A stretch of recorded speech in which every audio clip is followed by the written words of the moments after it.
Hello, my name is Eric Putkonen. Thank you for joining me. Today is Non-Duality for Dummies. I kind of stole or varied the book title because I thought I'd try to define non-duality again. I've done previous videos on this, but I think another rendition, another attempt using somewhat different pointers might resonate in different ways for people. So, non-duality is simply, to put it, is simply that there's not two. There's no separation. There's no otherness. Now, although I'll start with an analogy that I've used before. Say you're dreaming. In a dream, we believe ourselves to be a person in the dream, and we see other things. We see other people, animals, trees, and we could say, look at all these other things. They're all other than me. And in a dream, you may even really truly believe they are other than me. But that isn't true, because everything in the dream arises in one consciousness. There is no one else in your dream. The entirety of the dream, the character you believe yourself to be, the other people, the animals, the plants, it's all you. And so if you were dreaming that you were being chased down an alley by somebody, it's you chasing yourself. There's no one else there. Not that you can't conceptualize otherness or say, hey, there's up and down. In a dream you can go, well, there's up and there's down and there's right and there's left. There's all these opposites. That's duality. That isn't what non-duality is talking about.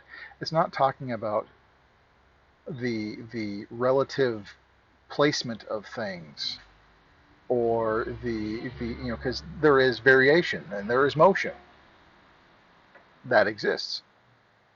But based on memory and conventions of speech, we get rather fooled and caught up in thinking that these opposites exist. I mean, forget dream. I mean, even now, because of the pull of gravity, we say, well, that's up and that's down. But if someone was on the exact opposite of the planet, let's say, and I'd say I'm here and somebody on the other side's here, I would say down is that way, and they would say down is that way, which is two different directions.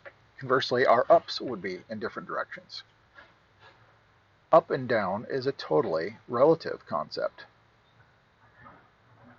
And say in space, there is no such thing as up. When you're free from gravity, up ceases to have a real definition. There's no up.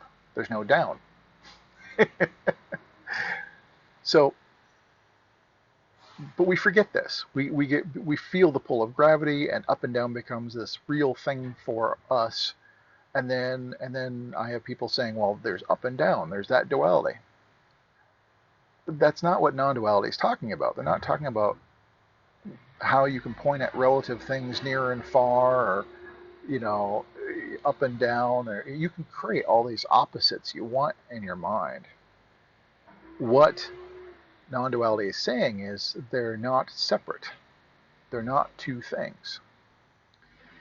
Because again, in a dream, up and down, near and far, two different things, doesn't matter. Everything is one in that dream. There is no other. The entirety of the dream is you. Now, I know some people have said, well, using the dream analogy, makes sense in a dream, but not in the real world. But what if, instead of it being one consciousness, what if I just said it's one energy? Everything is energy. Science has proven this. E equals mc squared. All mass, all matter, directly converts into energy. And there's not different kinds of energy. There's just energy. And science has also said energy cannot be created or destroyed. It's just the forms can transform and change. And so energy is in the chair form that I'm sitting in. Energy is in the body that is sitting. Energy is the body that is sitting in the chair form. So there's the body form, the chair form, all its forms. There's the light form, and if you're outside, you'd feel the heat. And there's heat form. Heat and light are not two different kinds of energy, really. It's just energy. Again, the forms can change, But when they're talking about E equals mc squared, all energy is one. It's just energy. And so everything is energy, and there is no other. There's not even really empty space. I mean, you talk about the air, well, there's still not only molecules of oxygen and nitrogen and everything else in the air, but there's also radio frequencies running through the air. There's, ambient power in the air. There is, photons bouncing off and showing light from the sun. There's tachyons running through it. There's all these different forms of energy everywhere. Wherever there's energy. There's no place that's a total void. It's all energy. So maybe if you think about it that way, that there's no otherness when you get to the basic of everything's energy. What you're looking at is energy. Everything. There's different forms, there's different names, but it's just energy. It's all one. And the energy here of this body is the same energy as the chair, the same energy as the tree, the same energy as everything. It's all one. So think about non-duality that way. So yeah, don't get too caught up on duality as, because I'll even say duality is an illusion. And I'm not so much talking about the kind of mentally made concepts, like I said, of up and down, and you could say right and left or opposites, but that's all. It's our names, our labels, and they're relative. Because if somebody would, because my right, if I raise my right hand, you would raise the other hand, not the same side, because depending where you're facing, right and left changes. These are arbitrary relative concepts, and within these concepts, it's very easy to create dualities and opposites. But opposites do not mean separation. It's kind of like the poles of a magnet that way. Because, there's a saying, we can be the poles apart.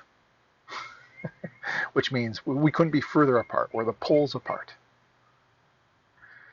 It's an interesting saying, because if you think about it, the poles, the North Pole and the South Pole, are poles of one magnet. So even though you're the poles apart, you're also admitting you're also one and could not be truly separated or removed from the opposite. Because if you had a bar magnet and you cut the South Pole off, and then what you would have is two magnets with South Poles and North Poles. When you cut the end of the magnet off, you don't get rid of the South Pole. It just has another South Pole. Because for the magnet to be requires this variation, which we then take to be opposites and separate. And that's how we come about to say, well, we couldn't be the poles apart. As if you couldn't say we couldn't be more separate and opposite. But again, that saying is also giving the show away that you're really one, and that you could not be separate. They arise together. There's no North Pole without a South Pole. They arise together. And so, yes, you can point out opposites, North Pole, South Pole. But that doesn't matter. That isn't what non-duality is talking about when they say duality is an illusion. They're talking about the duality or two-ness of separation or otherness. There is no other. And so, in a dream, yeah, there would still be a magnet with a North Pole and a South Pole, but the entire thing's a dream. It's all you. If we talk about energy, well, energy, A magnet is just a form of energy, and it creates a north pole and south pole, but it doesn't matter. It's all energy. So regardless of the dualistic concepts we can hold, it does not matter, because what non-duality is talking about is actual separation, actual otherness. And so that's kind of what I wanted to talk about today. If you have any questions, please post below. If you think somebody might get something out of this video, I invite you to share. Also, if you want to be notified of future videos, please subscribe. But until next time, thank you much.